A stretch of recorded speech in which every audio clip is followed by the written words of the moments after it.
Es un gozo, un privilegio, que agradecemos a Dios la oportunidad y a ustedes que nos abren las puertas para nosotros venir aquí y compartir con ustedes en este tiempo. Aquellos que no me conocen todavía, yo soy Luis Maldera, sirvo al Señor en la Iglesia de Convertidos a Cristo por 30 años. Mi esposa me acompaña, cariño, para ponerse de pie, por favor. Quiero presentarle a Rosy. Ella es mi esposa por 48 años y doy tantas gracias a Dios por ella. La amo, la aprecio, la estimo, la valoro. Agradezco al Señor ese regalo que me ha dado y le agradezco a ella por soportarme por 48 años, imagínense ustedes. Más 5 años que tuvimos de noviazgo, van 53. Y entonces, sin ella soy menos y con ella soy más. Dios nos regaló 4 hijas y 9 nietos. Imagínense, ¿qué más yo puedo pedir?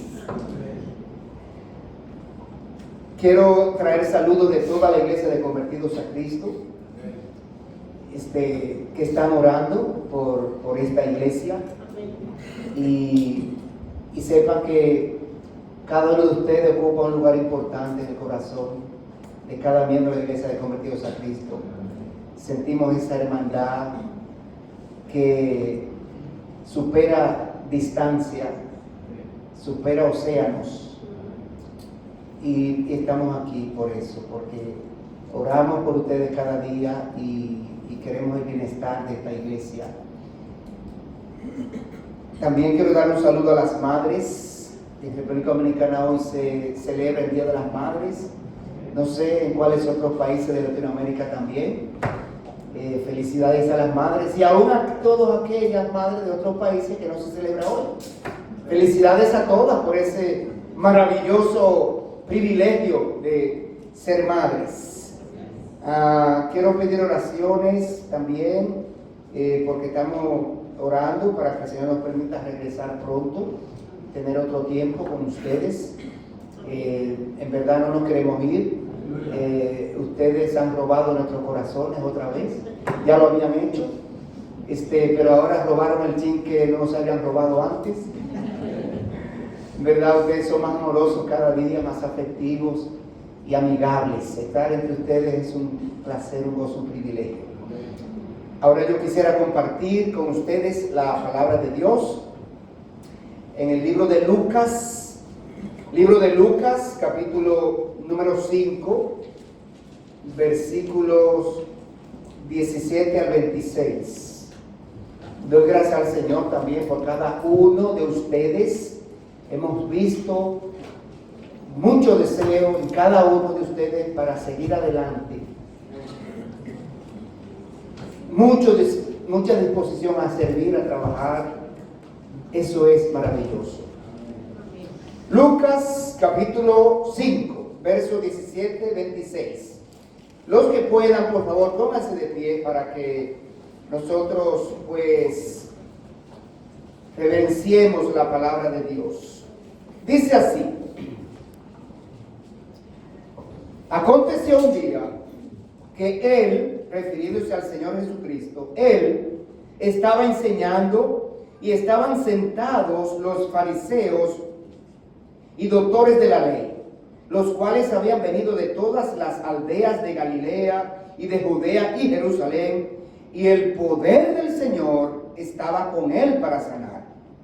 Y sucedió que unos hombres que traían en un lecho a un hombre que estaba paralítico, procuraban llevarlo adentro y ponerlo delante de él.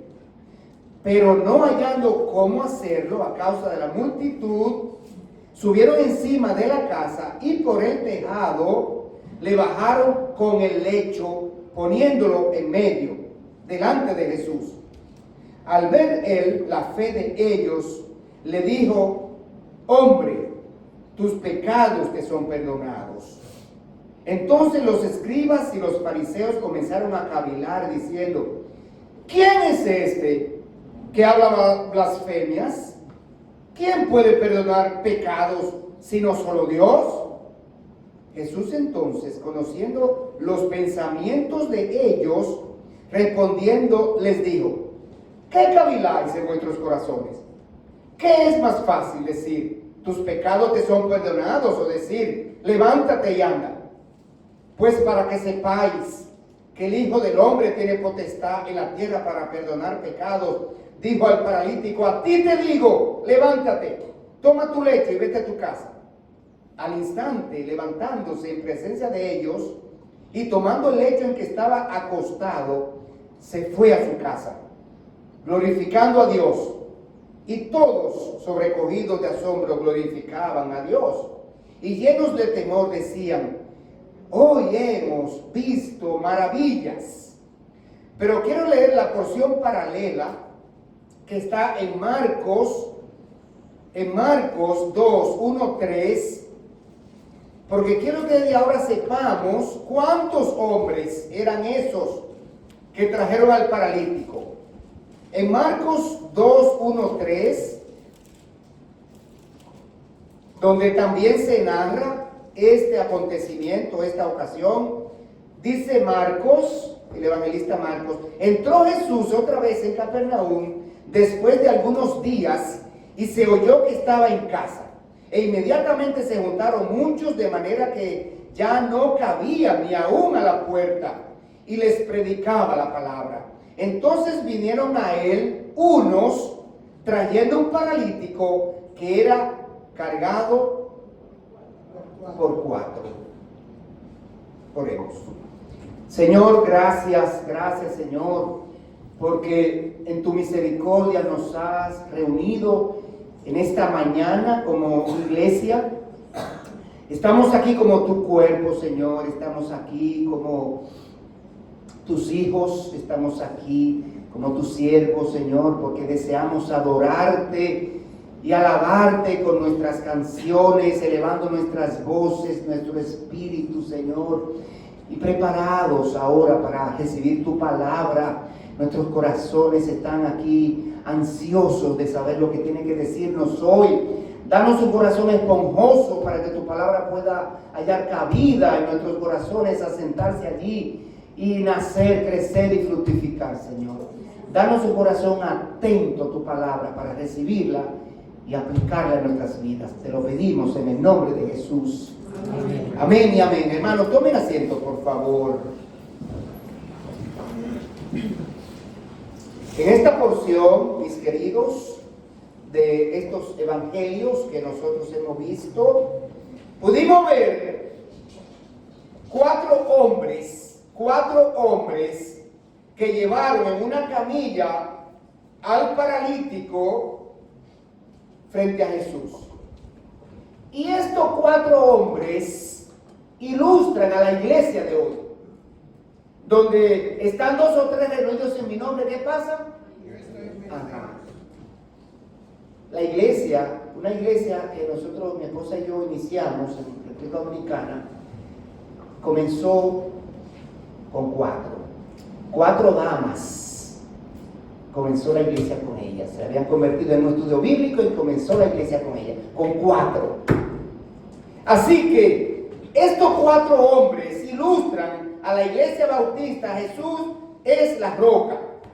Y ellos ofrecen un tremendo ejemplo de lo que es y puede ser una iglesia trabajando, unida. De modo que ellos muestran lo que el Señor también es capaz de hacer cuando la iglesia trabaja unida.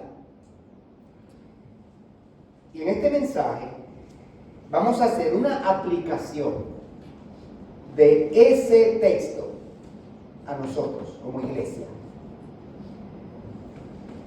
Hoy nos vamos a ver retados por esos 4 hombres, esos 4 creyentes, retados a hacer un compromiso de mantenernos trabajando unidos en torno al Señor Jesucristo.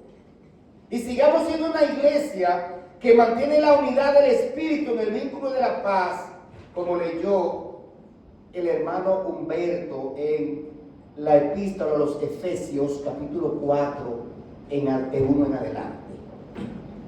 Así que este mensaje los hemos titulado El poder de una iglesia unida. Porque una iglesia unida tiene poder. Vamos a ver qué pasó aquí. Lo primero que nos enseña el texto en los versículos del 17 al 18 nos enseña los elementos y los factores de la unidad. La unidad tiene factores y elementos que se ven aquí, que deben estar presentes en cada labor que hacemos. ¿Cuál es el primer factor de la unidad que se ve aquí? Que cómo debemos trabajar, cómo debemos mantenernos, cómo debemos seguir adelante. En el versículo 17, lo primero que se ve allí es que necesitamos estar unidos en visión. Visión. Ustedes han visto, hermanos y amigos que nos visitan, que muchas empresas en su recepción o en algún lugar ponen 3 cuadritos. Allá en mi país se usa mucho eso. Visión, misión y valores. ¿Ustedes han visto eso? Esa empresa dice, tenemos visión. Tenemos una visión aquí. Ser tal y tal en este mercado. La iglesia tiene visión. Necesita visión. Necesita visión. ¿Saben cuál es la visión de la iglesia? Dar más que recibir. Esa es la visión de la iglesia. Dar más que recibir. Y eso es lo primerito que se ve allí. Necesitamos estar unidos en visión. Miren esos 2 versículos, 17 y 18. Oiga bien. Aconteció un día que él, el Señor, estaba enseñando y estaban sentados los fariseos y los doctores de la ley, los cuales habían venido de todas las aldeas de Galilea y de Judea y Jerusalén, y el poder del Señor estaba con él para sanar. Y sucedió que unos hombres, ¿cuánto? Que traían en un lecho a un hombre que estaba paralítico. El Señor está en una casa enseñando la palabra, predicando el evangelio de los reyes, del reino de los cielos. Y hay 4 hombres, 4 creyentes, tuvieron una misma visión. Pensaron en las necesidades de un amigo antes que en sus propias necesidades. Ellos querían estar ahí, escuchando, edificándose, aprendiendo de la palabra del Señor. Pero dijeron, ¡guau! Y nuestro amigo tal, que está paralítico, él debiera estar aquí. Y fueron por él. Visión. Esta es la visión que enseñó el Señor Jesucristo. Y lo practicaron los apóstoles. En el libro de los Hechos, en el capítulo 20, miren lo que dijo allí el escritor, que fue ejecutado esto por Pablo. Pablo, ¿qué hacía Pablo en el tiempo que no estaba predicando? ¿Hacía qué cosa? Casas de campaña. Y vendía. Esto le ayudaba en su sostenimiento de sus gastos en la misión. Y dice así: antes vosotros sabéis que para lo que me ha sido necesario a mí y a los que están conmigo, estas manos me han servido. ¿Qué está diciendo aquí? Ustedes saben que estas manos me han servido para hacer cosas y cubrir necesidades mías y de los que están conmigo, o sea, los demás miembros del grupo misionero. ¿Qué cosa es?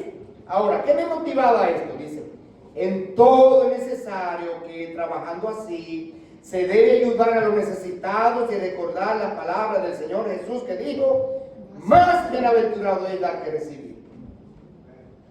Nosotros como iglesia no podemos olvidar que esa es nuestra misión. La iglesia está aquí en la tierra para dar satisfacción a las necesidades espirituales de la gente. La iglesia está aquí en la tierra para mostrar el amor de Cristo a la gente.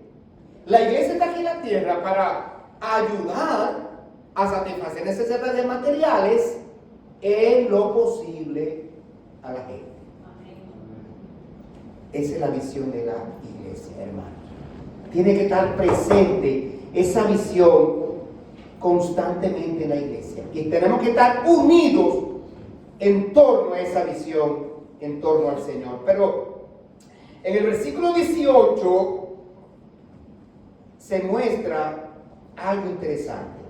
Necesitamos estar unidos en esfuerzo, en esfuerzo. Mire el versículo 18 cómo comienza. Y sucedió que unos hombres, 4 ya mismo que eran, que traían en un lecho a un hombre que estaba paralítico. Esos 4 creyentes, después de unirse en visión, se unieron en esfuerzo. Entonces, cada uno contribuyó con la realización de la visión. Cada uno aportó sus ideas, sus fuerzas, sus manos, sus pies, sus brazos, sus recursos, su fuerza de voluntad. Hermanos queridos, para que la iglesia bautista, Jesús es la roca, pueda hacer realidad su visión, requiere que cada uno de los miembros, cada uno de nosotros, los creyentes que nos congregamos aquí, contribuya aportando sus dones, su intelecto, sus relaciones, sus recursos, conforme a la capacidad que Dios le ha dado. Todos los creyentes tenemos dones dados por Dios. No hay un creyente que Dios no le haya dado un don. Todos tenemos dones. La Biblia contiene 3 listas de dones. Búsquese, usted está ahí, en alguno de ellos. Y los dones Dios los ha dado para ponerlo al servicio de la obra. Voy a leer solamente a 1 de Pedro 4:10. 1 de Pedro 4:10. Dice, cada uno, según el don que ha recibido, ministrelo a los otros, como buenos administradores de la multiforme gracia de Dios. Cada uno, todo creyente tiene un don. Si su don está enterrado, desentiérrelo y póngalo a producir. Versículo 18 nos enseña otro factor de la unidad, otro elemento de la unidad. Necesitamos estar unidos en propósitos. ¿Procuraban qué cosa? Tenían un propósito ellos. ¿Qué procuraban?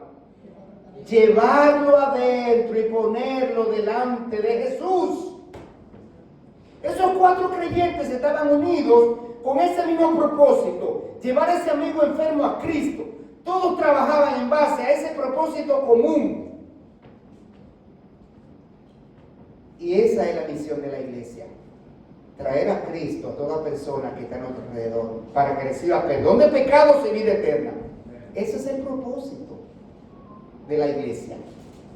Hermanos, Dios ha levantado y ha encendido este farol que se llama Iglesia Bautista Jesús es la roca. Esto es un faro de luz que Dios ha encendido aquí. ¿Hace cuántos años? ¿Cuántos años tiene esta iglesia? 16. 16. ¿O 20 y pico? Creo que son más de 16. 21. Muy bien, muy bien. El tiempo que sea. Es un faro de luz que Dios ha encendido aquí en Curazao. ¿Para qué? Para iluminar en la oscuridad espiritual. ¿Qué es ¿queda oscuridad espiritual aquí? En Curazao ya no queda, ya se iluminó todo Curazao.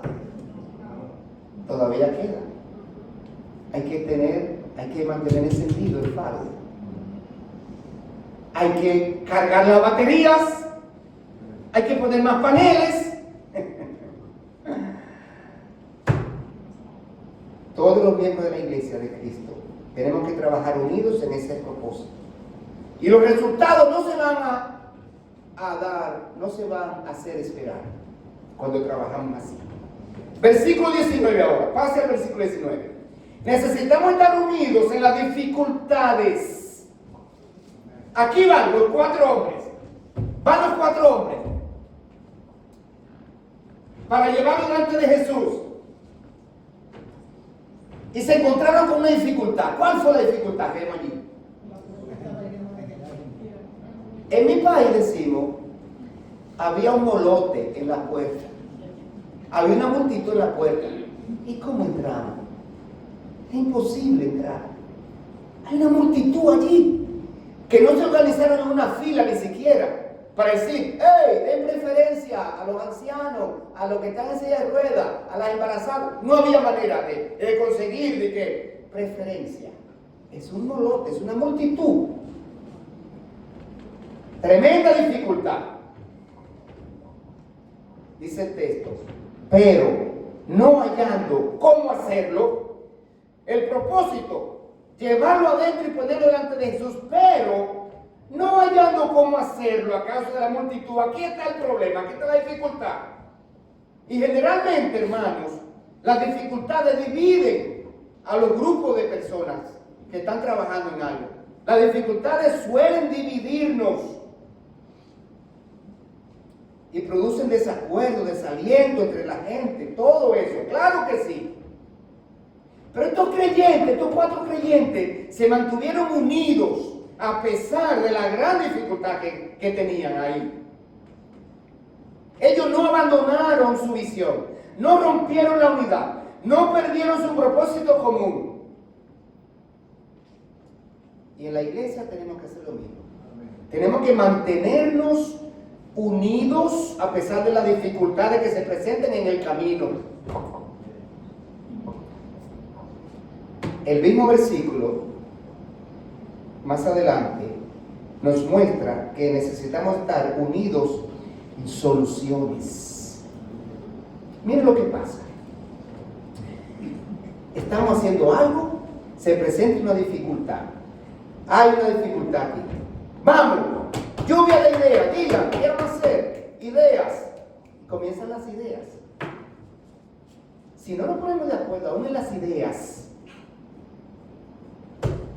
no nos ponemos de acuerdo y no seguimos avanzando. Pero este grupo se unió en soluciones. ¡Rápido! Miren lo que ellos hicieron. Versículo 19. Pero no hallando cómo hacerlo a causa de la multitud, subieron encima de la casa y por el tejado le bajaron con el lecho, poniéndolo en medio delante de Jesús. Alcanzaron el propósito. No se rindieron. Buscaron soluciones, unidos. Entonces, hermanos, a veces ante las dificultades, algunos se empecinan en que lo que yo dije eso es lo que hay que hacer. Y eso es, porque yo entiendo que así es, yo tengo razón. Y no nos unimos en las soluciones. Tenemos que unirnos en las soluciones.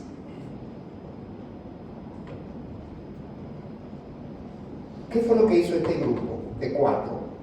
Llegaron ahí a la puerta. Aquí no se puede. ¿Qué fue lo primero que hicieron? ¿Dónde ellos miraron? Arriba. Ellos dijeron, ¿tú estás tapada esta puerta? Miraron arriba. Nosotros miremos al cielo cada vez que vemos una dificultad. Miremos a Dios primero. Oremos a Dios primero. Oremos primero. Para nosotros la dificultad nos detuvo. Imposible hacer eso. Pero para Dios nada es imposible. Él hace lo que no podemos hacer. Entonces, hermanos, 4 cosas tenemos que hacer. Miremos arriba. Primero, oremos pidiendo a Dios solución. Apliquemos unidos las soluciones. Y sigamos al líder que Dios ponga a dirigir el grupo. 4 cosas.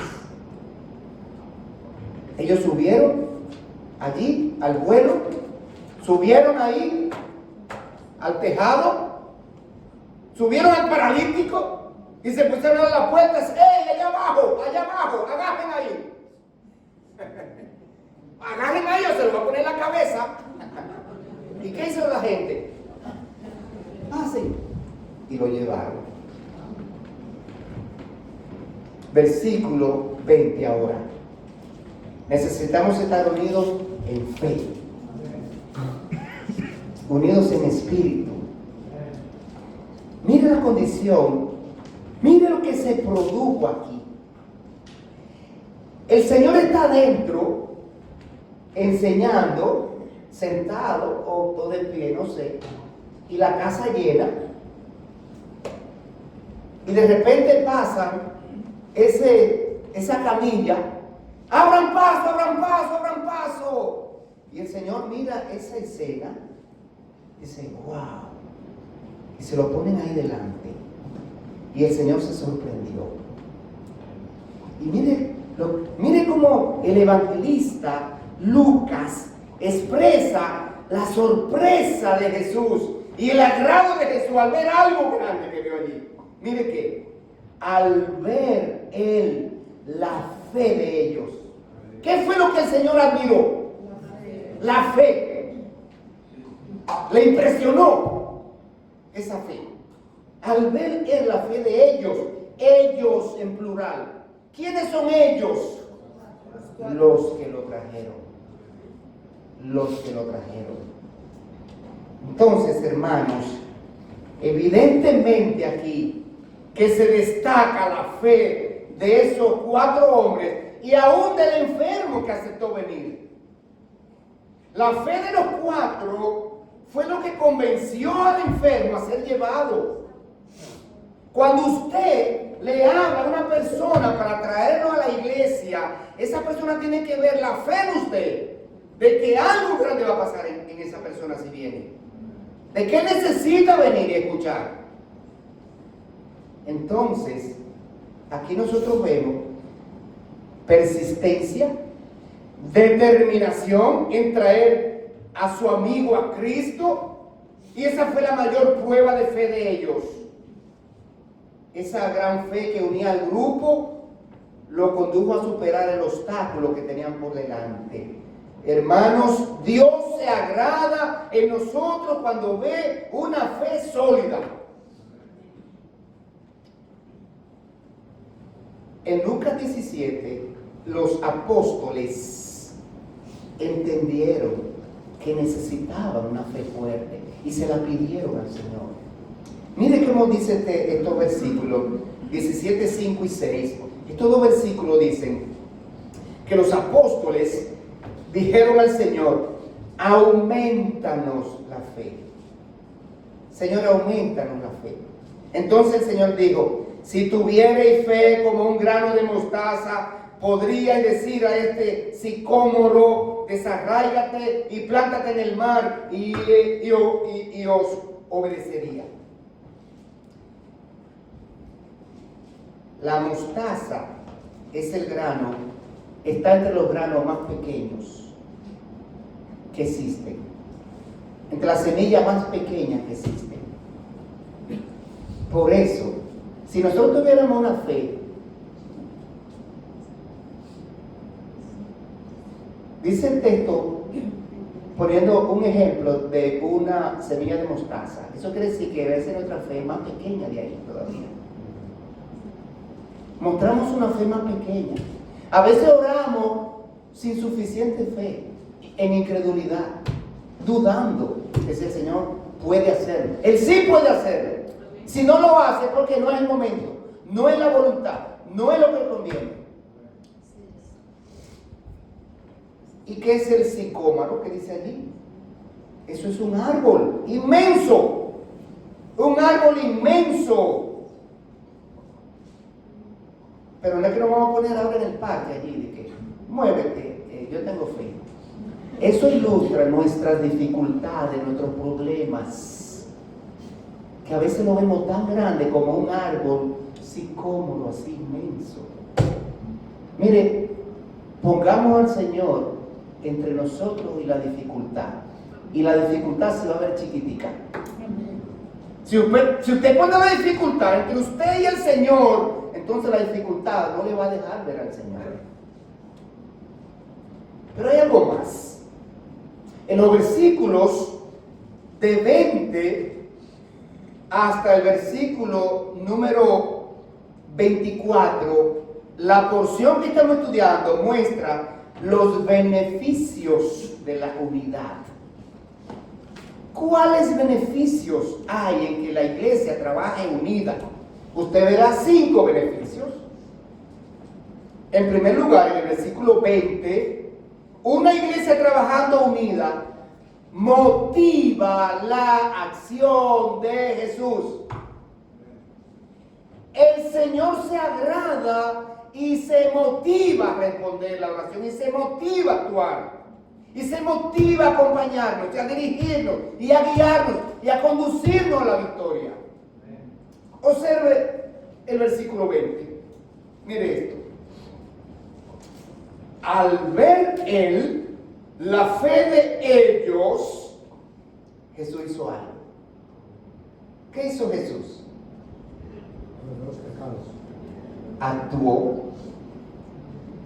Actuó. El Señor se movió a la acción. El Señor actuó. El Señor dijo aquí, dice, cuando vio la fe de ellos, dijo al hombre paralítico que le trajeron, le dijo, tus pecados te son perdonados. La gran fe de los 4 creyentes y del hombre enfermo impresionó a Jesús, que respondió satisfaciendo la mayor necesidad del paralítico primero. Y mire que lo trajeron es porque estaba paralítico. Pero el Señor primero atendió su necesidad espiritual. Para Jesús, el alma es importante que el cuerpo. Él primero lo salvó, lo perdonó. Él primero atendió su necesidad espiritual. De modo que así es que Él actúa, porque el alma de la persona es lo que más vale para el Señor. Entonces, nosotros podemos ver varias veces en la Escritura a Jesús concediendo las peticiones basado en la gran fe. Lo hizo con la mujer que tenía el flujo de sangre, lo hizo con la mujer de Mateo 15 que vino rogándole para que le sanara a una hija que tenía enferma, lo hizo con un centurión que vino pidiéndole que le sanara a un siervo que estaba enfermo. Y hay otros textos en la Biblia donde el Señor actúa, y en la mayoría de las veces primero satisfacía la necesidad espiritual. Pasemos al versículo 21 ahora, donde se ve que una iglesia trabajando unida permite a Jesús mostrar que es Dios. Cuando la iglesia trabaja unida, le hacemos ver a la comunidad que ese Jesús en quien creemos, ese Jesús que es nuestro Señor y Salvador, Él no es un hombre, como dicen algunas sectas. Él no es el hijo de Adán, como dicen algunas sectas. Él no es un ángel, como dicen algunas sectas.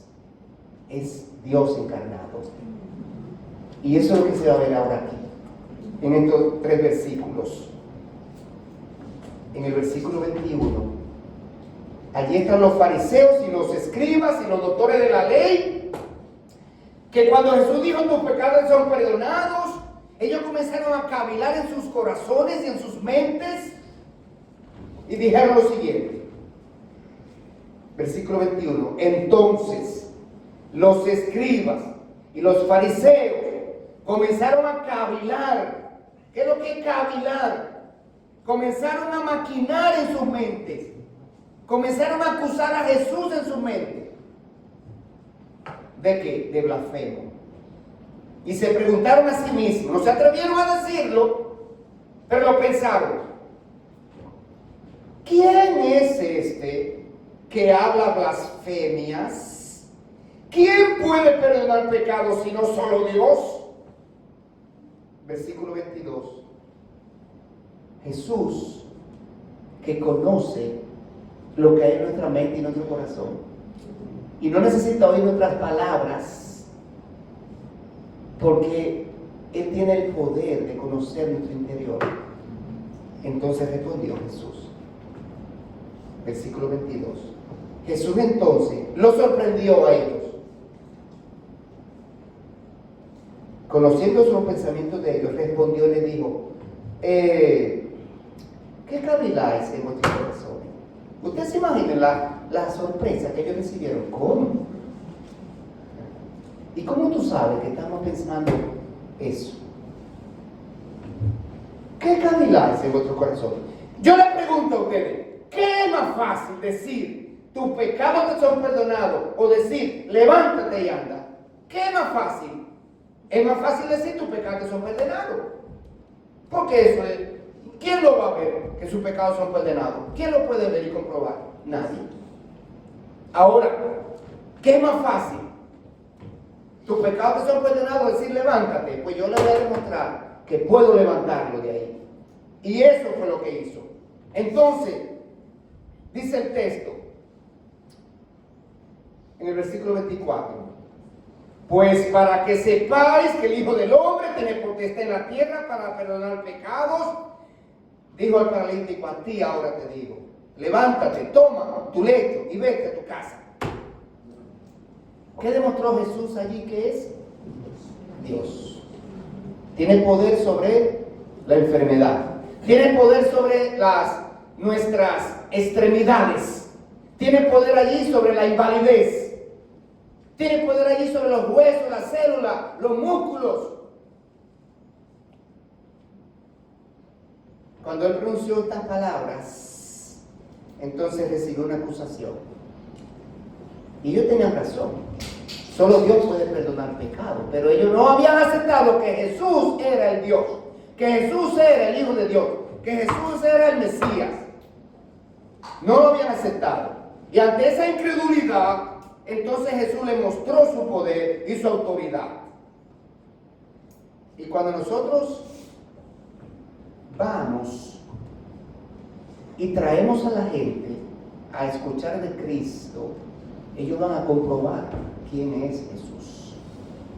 Pero si pasamos al siguiente versículo, al 25, una iglesia trabajando unida verá a Jesús levantar a los pecadores postrados. Y ahora tenemos que volver y mirar el versículo 25, lo que sucedió. Dice el texto que al instante, levantándose en presencia de ellos y tomando el lecho en que estaba acostado, al instante se levantó en presencia de ellos. Su cuerpo obedeció la orden de Jesús. Su cuerpo del paralítico obedeció la orden de Jesús. Este hombre, ante el mandato del Señor, se levantó del lecho en que estaba postrado a causa de su parálisis, y Cristo ahora cambió radicalmente la condición de ese hombre. Y Él cambia radicalmente la condición de las personas que vienen a Él.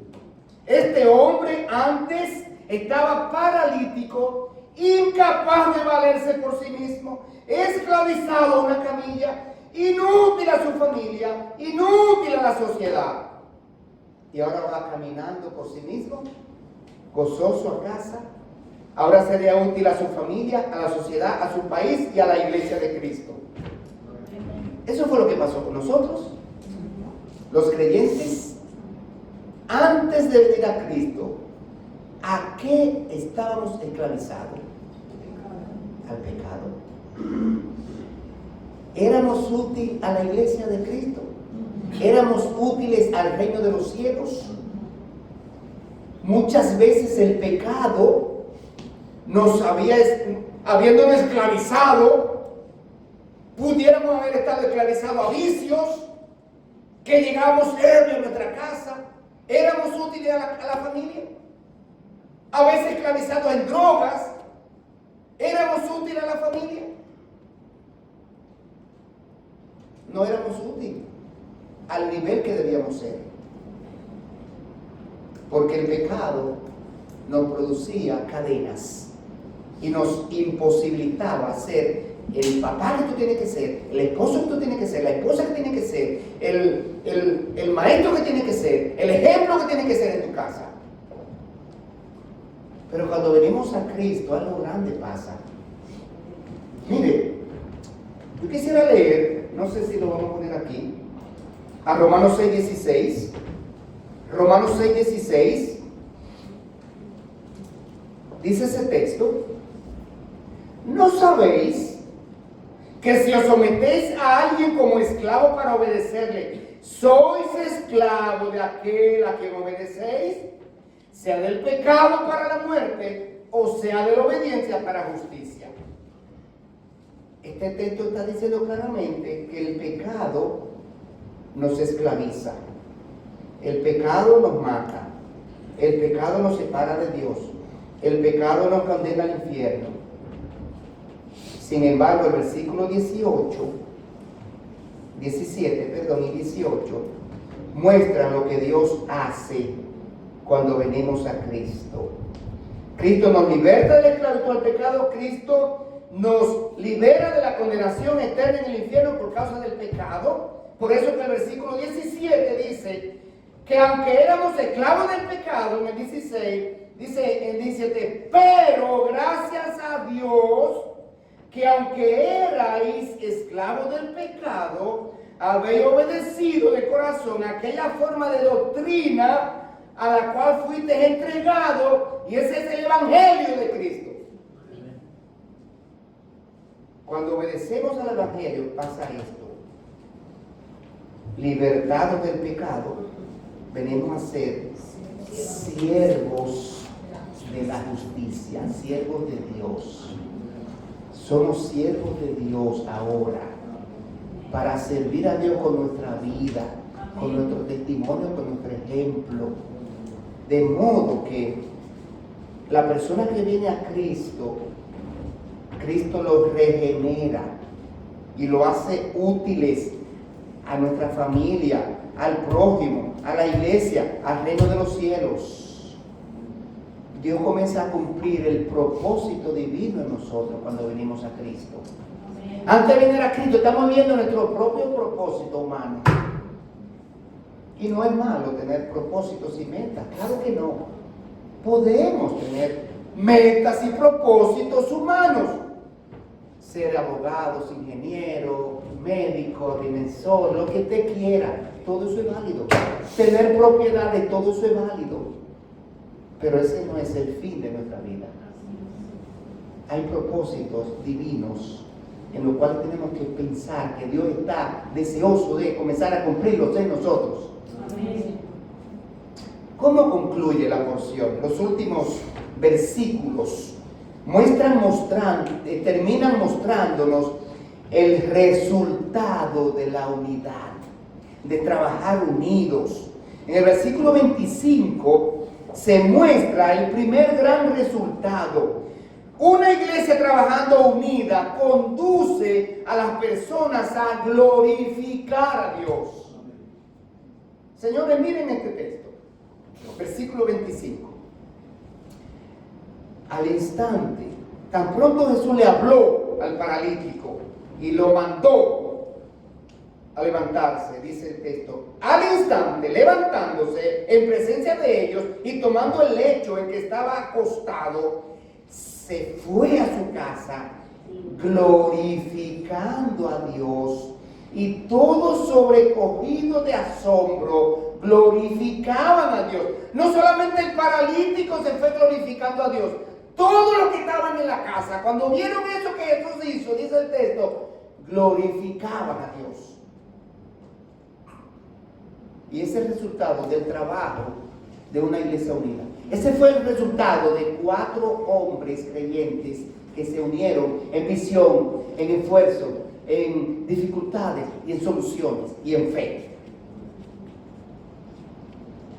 Entonces, cuando trabajamos unidos, nosotros vamos a ver eso a nuestro alrededor.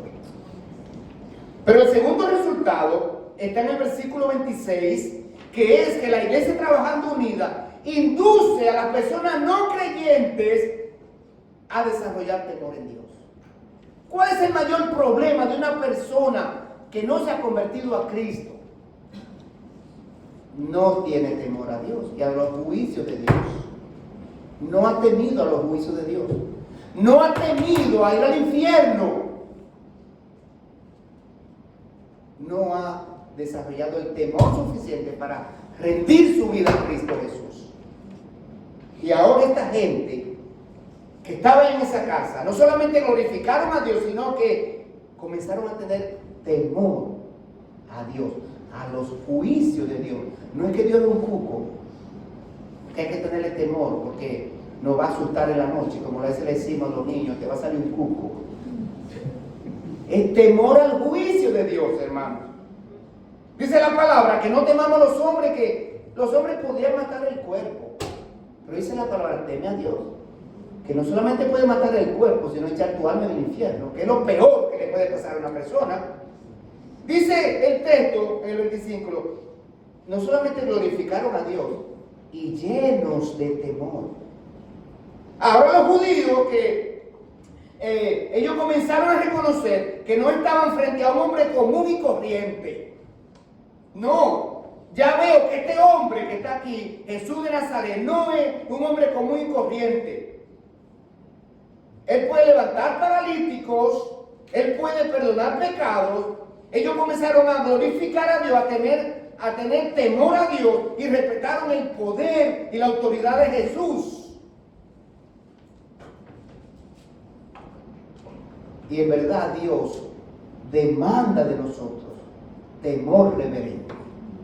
Seamos reverentes a Dios, hermanos. Amén. Dios lo demanda. Amén. ¿Quieren un texto? Aquí está. Malaquías 1:6. En el tiempo de Malaquías, el pueblo de Israel perdió el temor y la reverencia a Dios. Y le estaba trayendo sacrificios de animales inmundos y animales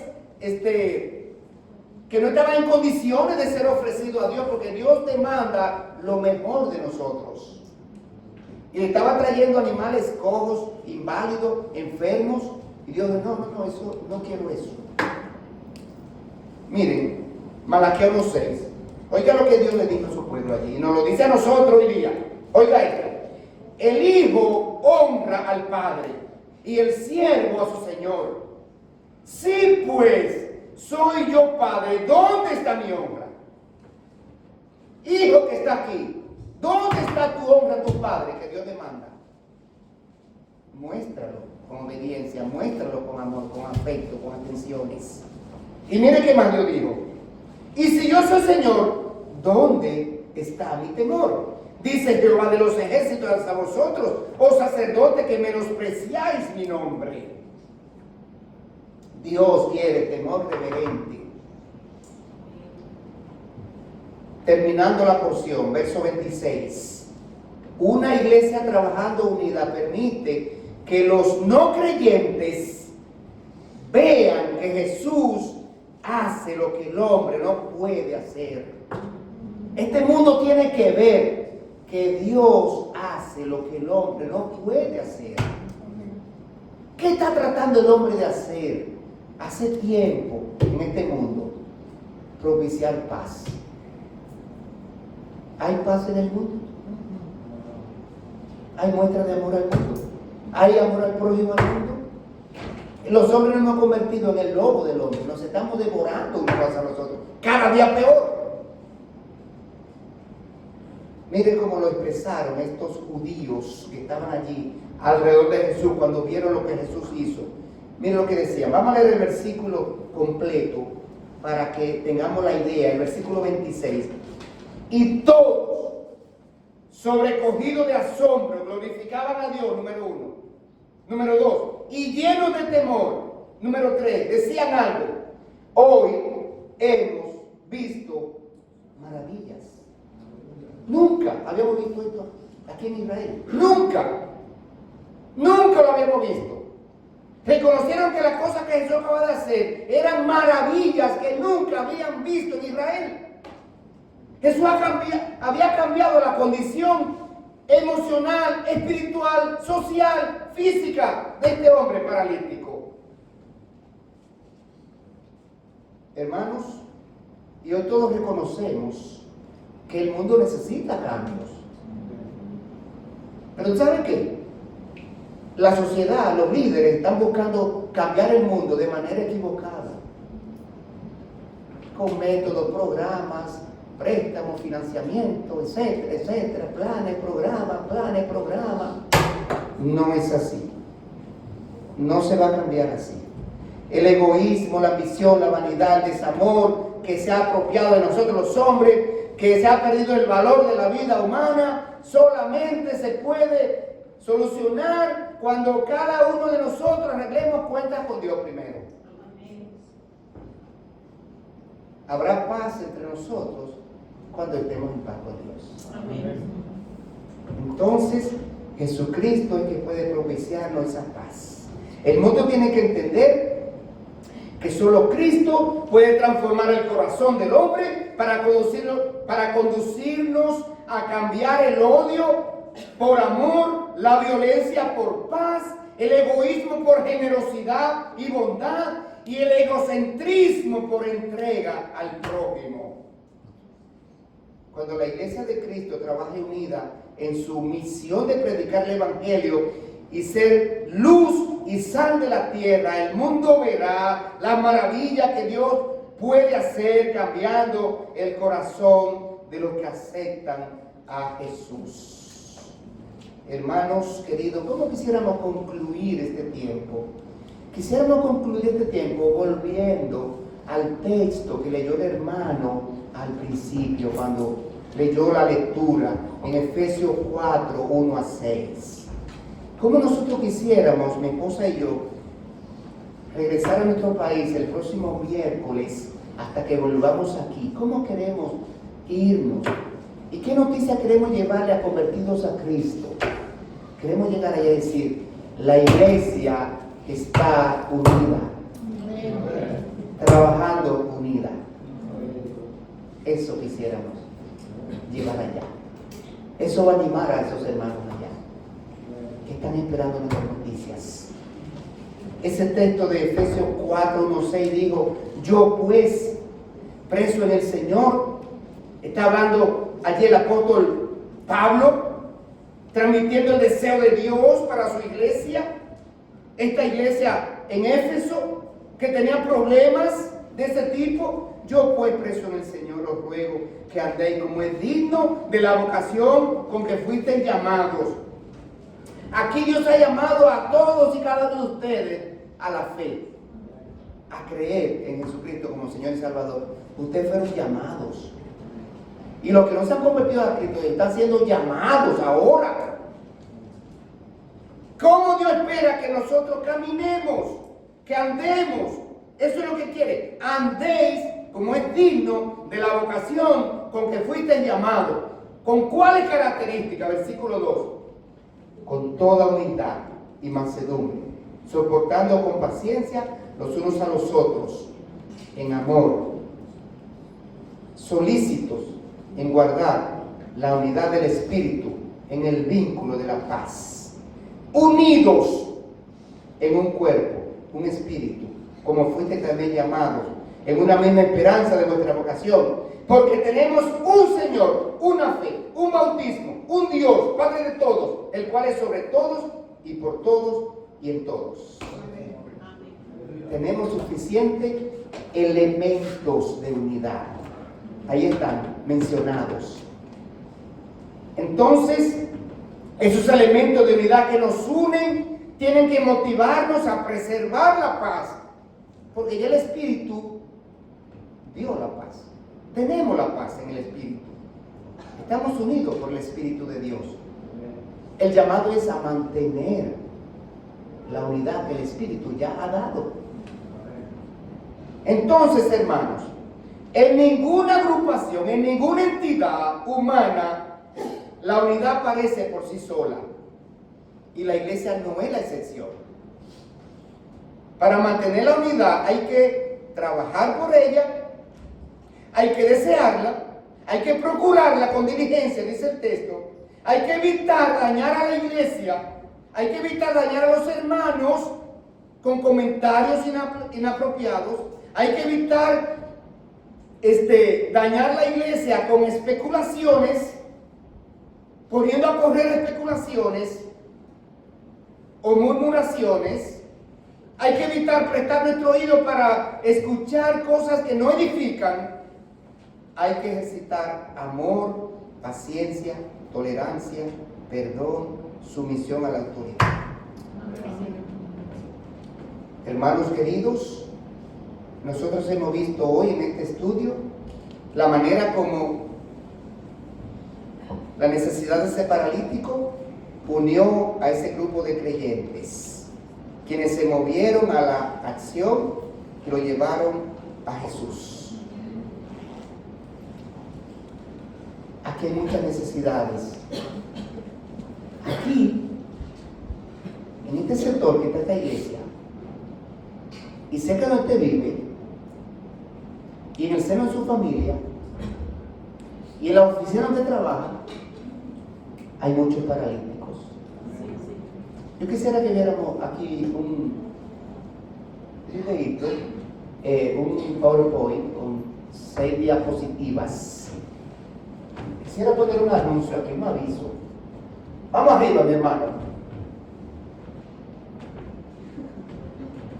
Dale uno atrás, por favor. Dale uno atrás, por favor. Uno atrás. Donde comienza. Pásate el último, fue. Yo te digo.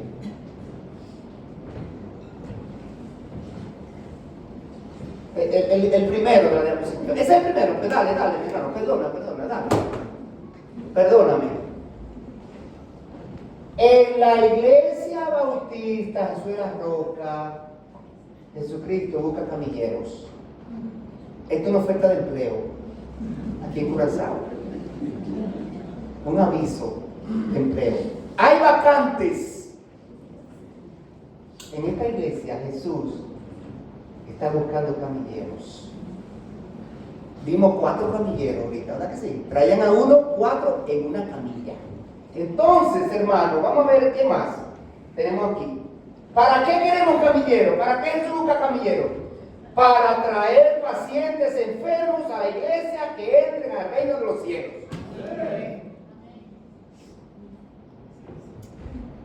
Vamos a ver la siguiente diapositiva. Mire, usted lo puede hacer solo. Usted lo puede hacer solo. Si esa es la ocasión, si esa es la oportunidad, lo puede hacer solo. Pero también lo puede hacer entre 2. Puede ser entre 2, no hay problema. Si usted no se atreve a ir a predicarle solo a una persona, invite a un hermano que vaya con usted.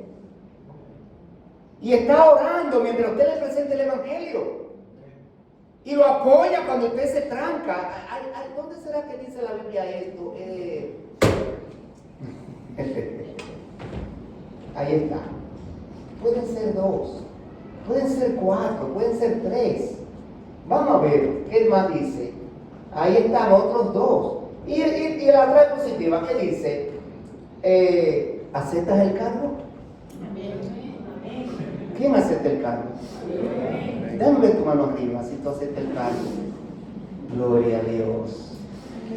Gloria a Dios.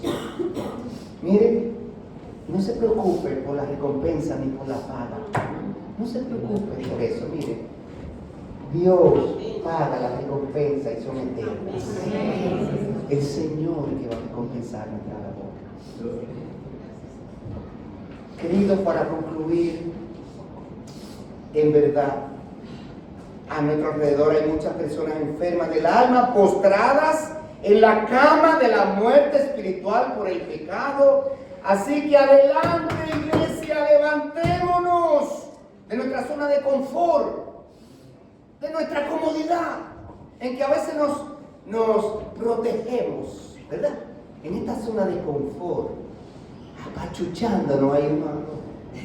Dame amor, dame amor. Da amor. Comienza tú dando amor. Volvámonos camilleros para traer a Cristo a todos aquellos que necesitan ser sanados por el Señor. ¿Cómo podemos contribuir al bienestar y a la unidad de esta iglesia? Orando por la iglesia, ofreciendo ayuda y apoyo a los hermanos necesitados, perdonando a quienes entendemos nos han ofendido, pero también ofreciendo amor y afecto a los hermanos, llamando a los que, para animar a los que están desanimados, llamando para motivar a volver a la iglesia a los que se han enfriado en la fe, a los que se han alejado y se han descarriado.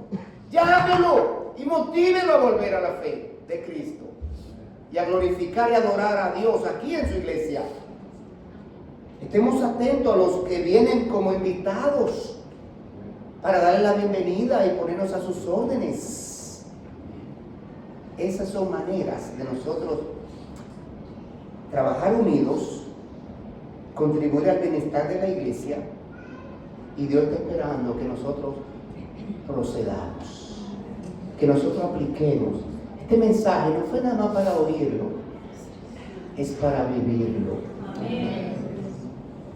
Yo quisiera terminar orando ahora.